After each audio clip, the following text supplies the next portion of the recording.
Good evening and welcome to the 10th annual season of the School Zone. We welcome you back for another year of programs, giving you a behind-the-scene look at what's going on in and around the School Zone. I'm your student host, Sarah Holland. Let's get started with our first story. Principal Ruth Metcalf invites us over to have a look at the newly remodeled Harvey Dunn Elementary School. Join us now for an interesting tour. Welcome to Harvey Dunn Elementary School. I'm Ruth Metcalf, principal. I'm happy to show you around our school today after a year and a half of remodeling and construction that's been going on here at our school. One of the things that I think is a real positive change is that we have added the administrative offices here by the front entrance. As you can see right here behind me, the first stop for any parents or visitors to our school is the front office, where they're able to check in and let us know their needs, and from there we can help them find children's classrooms where they might be visiting or help them with other questions that they have. To my left is also the open doors for the community center.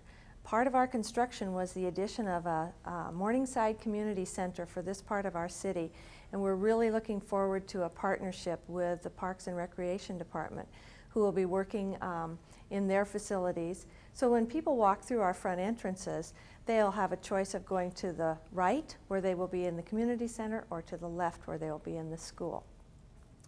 The second thing that's really been exciting about our remodeling has been the new classrooms that have been created. Harvey Dunn was built about 29 years ago with the philosophy of an open classroom setting. And through the process of the last several years, we have determined that it is better serving the needs of our children if we have a self-contained classroom setting. So the excitement that we are feeling here at Harvey Dunn is our school now has classrooms that are self-contained. There's a quiet, orderly feel to the classrooms, to the hallways for coming and going, and we feel like this will be a real positive influence on our students as well as our staff. Another feature of our remodeling has been the shared gymnasium that the community center and the school district will use together. During the school day, one half of the gym will be used for our PE classes, and the other half is available for community center projects. The nicest thing that we can say about our gym is that we have the first hardwood floor in the elementary school areas, and our students are really enjoying that, and I'm sure that the families and adults that will be using that facility for league basketball and volleyball are going to really enjoy the fact that this wood floor is a whole lot easier on legs and knees and feet for those activities. 2 new classrooms have been added on to the school during this process of remodeling. The 2 new classrooms are kindergarten classrooms, allowing us to have the capacity now to have up to 4 kindergarten classrooms with the facilities that are most needed for kindergarten. That includes restrooms right in the classrooms, giving the students and the teachers a little more flexibility. Visitors at Harvey Dunn will see that we have a nice parking facility, a large area that will accommodate the needs of both the community center and the school. And a real plus for us is the pick-up and drop-off zone that's located on the east side of the parking lot. This allows parents to drop their children off right on the curb and drive out of the parking lot, and everyone is safer and less hectic mornings for all of our families that are on their way to work and need an easy way to drop off children or to pick them up after school. Our second journey into the School Zone takes us to Horseman Elementary, where grandparents were invited to have lunch with their grandchildren at school. Principal Teresa Boyson will tell us more. My name's Teresa Boyson, principal here at Horseman Elementary. Today is our second annual Grandparents Luncheon. Last year we had our first luncheon in honor of grandparents. Grandparents' Day was yesterday, Sunday, so we invite the grandparents to come join their grandchild for lunch. Today we're having over 200 people come join our students for lunch. It's a great success and a great way for the community to get into the schools and to visit with their grandchildren. And we just love having people come into our school, into the classroom, like to be a part of your child's life and listen to them read, please feel free to come in. You can just check in at the office and we'll get you down to their classroom. You're welcome anytime. And we had a great turnout today. Last year we had 84 grandparents join us for lunch. Today we have over 200 coming for lunch. So thank you for your patience. They're working really hard to get everybody their lunch. And let's give those cooks a big hand. Good job on the lunch.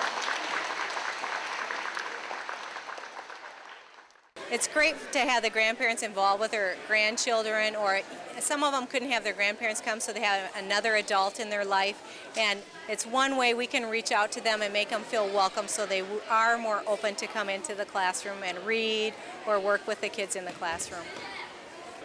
I'm Franklin. This is Marit Pudis, our grandson, Isaac Pudis, who invited us to lunch today at Horace Mann for Grandparents' Day. And it's always a pleasure to have a lunch with Isaac, and he's one of our favorite people to spend time with. So we thank Horace Mann and the school system for this celebration of Grandparents' Day. Thank you. Do you think it's important for parents and grandparents to be involved with their children, grandchildren at school? I don't think there's any option for that. I think that's where education starts, is in the home, and they learn a lot of their best things around the kitchen table or in Grandpa and Grandma's house, reading the books together and playing together. I like to spend time with my grandma and grandpa,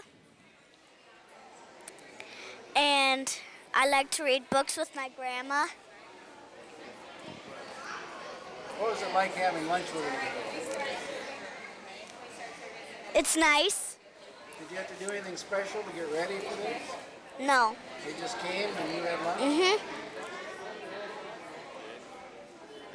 The next thing we're going to do is have a great ride down that roller slide out on the playground. Thank you. Yes, okay. Have you ever wondered how clay animations are done? Students in art class at Lincoln High School got to find out firsthand. Art teacher Jackie Bilkey talks about the special project and grant, and then we'll talk to some students who were involved, and then we'll get to watch some of their completed videos. My name is Jackie Belkey, and I teach at Lincoln High School 3D design as well as design and graphics class. And the project that we worked on was working with 3D animation. It was an activity that we had at the college level at Northern, and inspired me to do something with 3D design here at Lincoln.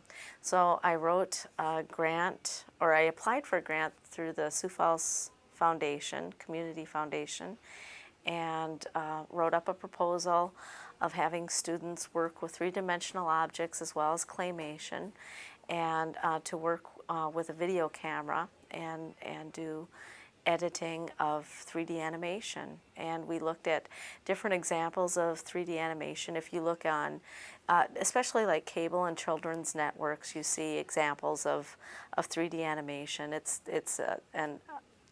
been an ongoing field on MTV. They have animation and so on, and the students had to come up with a storyboard. They needed to come up with, using elements and principles of design so that their work would always look good.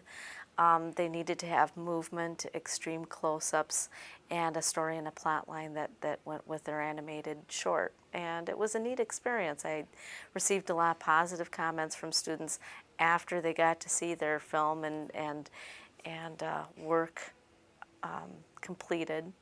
One thing that is nice now compared to back at Northern is that we use Super 8 millimeter cameras, and now with video editing, much of the editing can be done on the computer, which is a fantastic opportunity, as well as getting to just see your work by rewinding the video camera. Then you can go back to exactly where you left off at, or pretty close, and then do editing. So what students have access to now is much easier, and you get your rewards much quicker now than you did back then. Some of the what I had applied for equipment that we use, we worked with a Sony Digital 8 video camera. We also had a tripod so that the camera was stationary, and then we also received claymation clay and some claymation tools that went with that, as well as a videotape, and I believe that's it. Can you tell us a little bit about the art curriculum in the high school and what types of different things are offered through art in high school?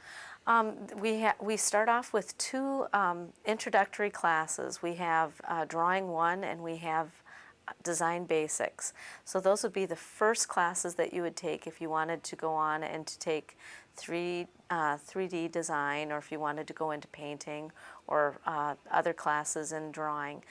We also have graphics class where we're implementing and using Photoshop, as well as doing some things such as cartooning, caricature, typography.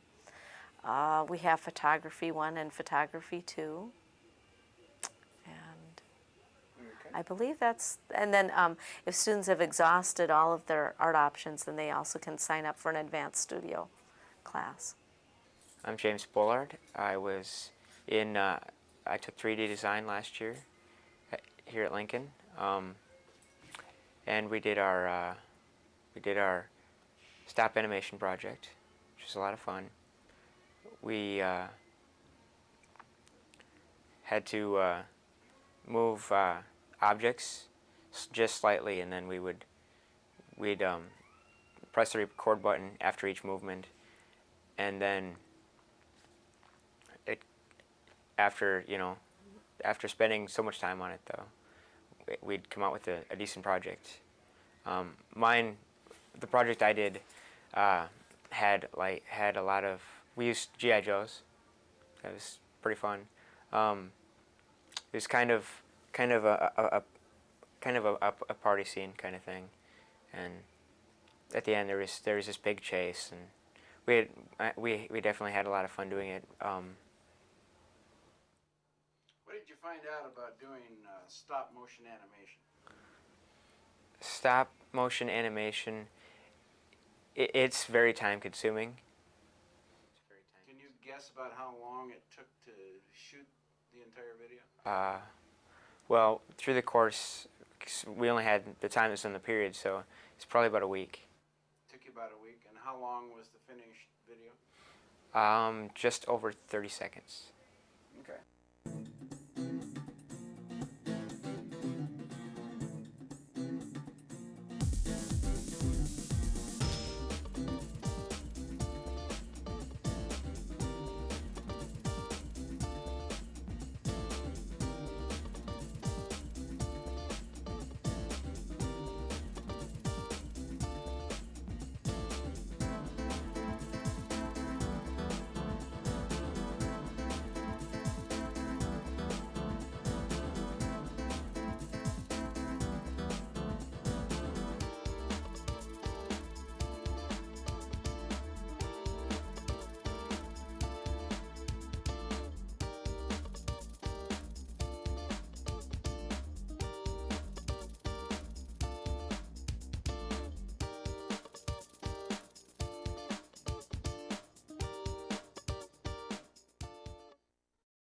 All right, I'm Josh Tigner. I'm a senior at Lincoln High School, and I took 3D design last year.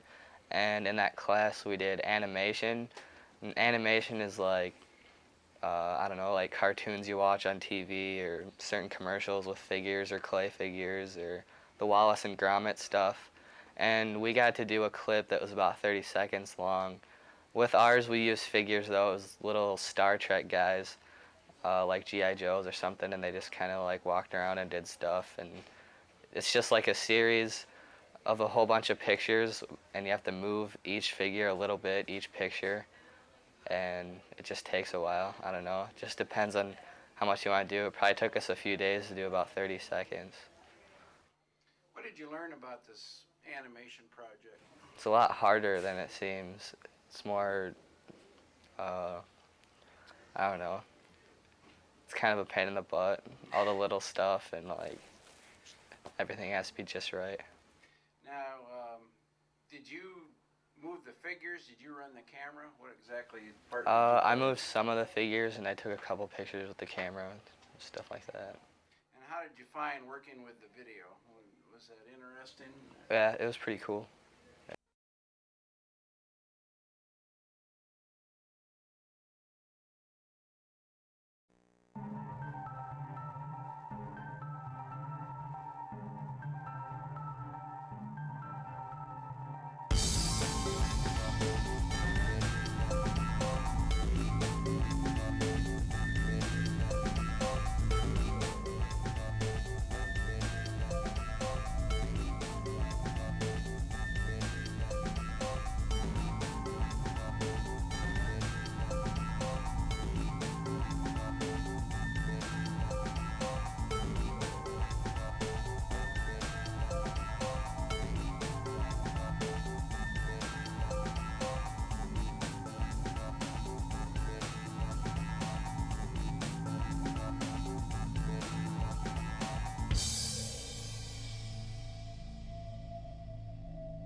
The Sioux Falls School District has long struggled maintaining the turf at Howard Field.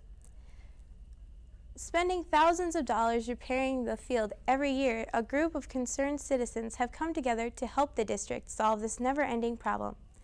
Athletic Director Mark Miley will tell us more about the new field turf at Howard Field.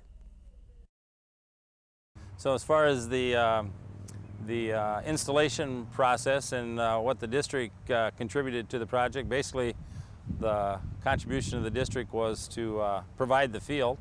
We provided the field that was in need of some renovation of the turf. And as far as the installation goes, the process started right around the end of May. First part of June, Friesen Construction from here in Sioux Falls came in and removed the old field, and Elmwood Golf Course bought all the old soil. They went down to about 14 inches, and once they got all that out, Friesen brought back in some rock, a coarse rock that is good for drainage.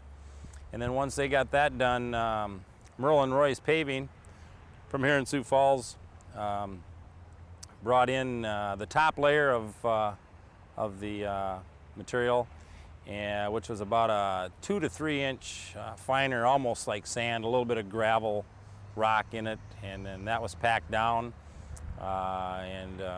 John Brown from Stockwell Engineering was the engineer on the project, and he surveyed it and made sure that it was level. And once that was done, Field Turf hired installation crew. Most of them are from Vancouver, British Columbia. There was a couple of them from Montreal, some good French-Canadian citizens that came in, and they specialize in field turf. They've done some installations that they've done that's quite notable. As they did the Seattle Seahawks new stadium in Seattle last year, and they did the Hula Bowl in Hawaii just this past summer, and then most recently they were in Georgia, at the University of Georgia, doing their practice field. So once they got here, basically what they did is they rolled out the turf in 10-yard wide strips, sewed it together. The yard lines that you see out here are all inlaid into the carpet. They're sewn right into the carpet, and all the hash marks and soccer lines are sewn in as well. And they spent the first week rolling the carpet out. The second week they spent sewing in the hash marks and the lines that weren't already in the carpet. And then the third week that they were here, at the beginning of the third week, usually it's about a 4-week process, but they got it done in about 2.5. But right at the end of the second week and right at the start of the third, they infilled, hauled rubber and sand in that they put on the top of the field that gives it its stability, durability, and its playability. And that was all said and done last Wednesday, and we had the dedication ceremony to the new field on Wednesday, August 27th, in which was, what was really good about that is we were able to recognize the people that were instrumental in making this field project possible, and that was Dana Dykhouse from First Premier, Kelby Krabanoff from Sioux Valley, Terry Balloon from Wells Fargo, and of course, last but not least, Mayor Munson from the city of Sioux Falls. They were the four that were most notable, responsible for the financial end of getting the field done. And our first game was Friday night, August 29th, Rapid City Stevens junior varsity against Roosevelt's junior varsity. And then the varsity's game followed that at 7 o'clock. And the good thing about that is the home team won both games. And from what I've gotten from people that have played on the game, we've had Washington High out here to practice. We've had Roosevelt out to practice as well as play a game. The Augustana's football team came out and practiced.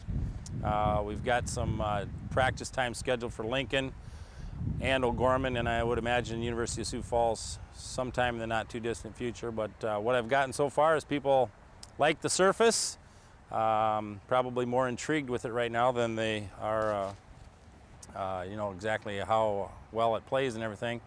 But from early reports, everybody seems to like it, and I think what's great about it is everybody's kind of in awe of how it looks right now, but I think they'll be even more in awe of what it looks like in November when it's you know, usually chewed up and all brown. So we're really excited to have it and thankful to have it. So, what does the Sioux Falls School District ground crew have to do to keep this up? Basically, not a whole lot. They obviously will spend more time getting stuff off it.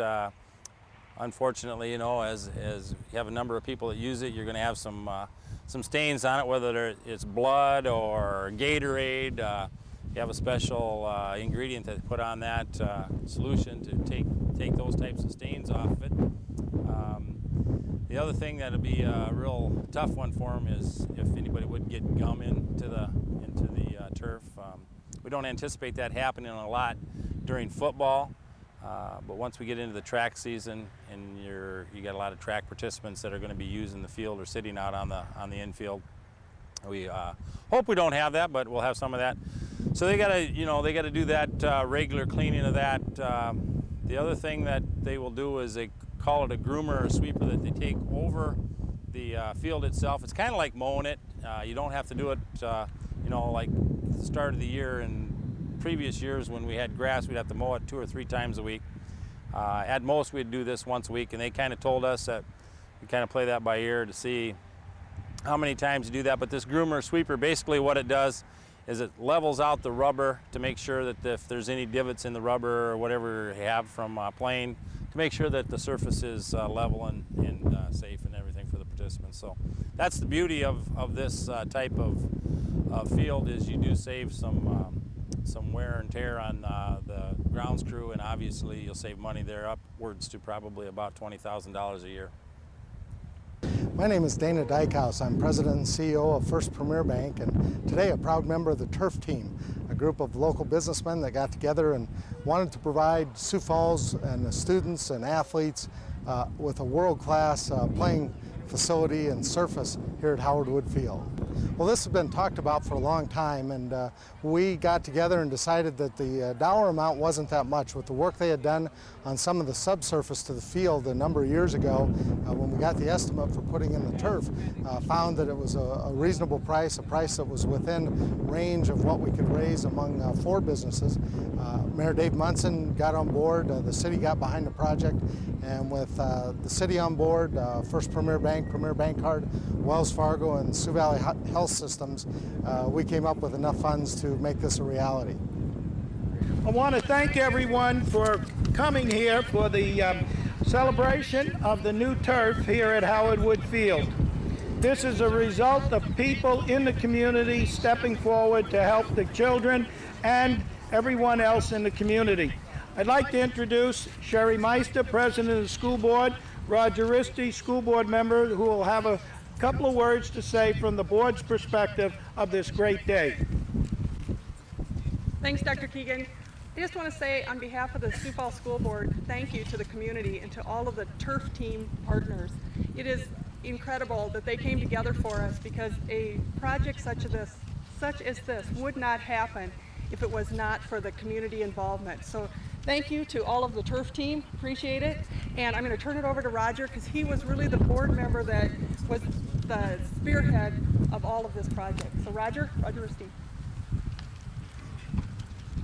Thank you. I think by the time we get through, everybody's going to be basically saying the same thing, how magnificent this field is.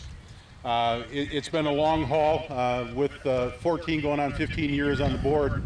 I've seen what this field looked like prior. I've seen what the field looked like before we put the drainage in, and now that we've got this new turf in. This has been a long time coming. It's been a dream of mine for a long time to have this come to reality, and I'm really, really excited. I just wish it was a little younger and perhaps a little lighter, so I could go out there and enjoy the benefits of the field also.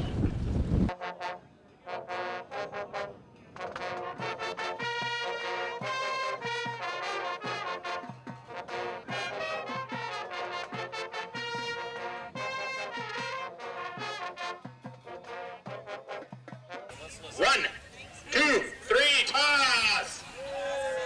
And we're ready for action. 4 o'clock Friday. Thanks for joining us tonight for the first program in our 10th year of the School Zone. Join us again in October for another journey to the School Zone. Good night.